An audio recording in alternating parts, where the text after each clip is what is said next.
And from afar, and it really needs to make an impact. So for theater, for me, just understanding the face shape and how to make everything super dimensional and really bring that out to make a statement was super, super helpful. And especially film and TV, having that course here, just knowing the colors to use for film, so that, you know, they're also photographing your work on the show as well. As you guys will see, we not only are you being videotaped, but they're doing a full photo shoot of your work.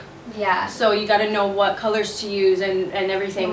And what looks good on camera. Like in life, makeup and photography makeup are two very different things. So you have to kind of pay attention and realize, like, this is going to look good on screen because it's HD, but also it has to look good for the photo because it's also kind of judged for both things. Yeah. So like learning things from the school and like learning how to do different things and what looks, you know what I mean? It all comes to play. So it was like super helpful. Yeah.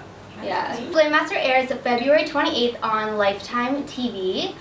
So that is the premiere of the show, but again, everybody is on different episodes. So there is 6 episodes of different artists, and then if you make it on your episode, then you'll go to the semifinals, and then if you make that, then you'll go to the finals. Yeah. So you can see me on March 28th. That is my episode, the 5th episode. And mine's going to be episode 2, which is going to be on March 7th. And it's on at 10 p.m, so we're really excited. We hope that you guys tune in. Yeah, it's a really amazing show, and we can't wait for you guys to watch. Yeah.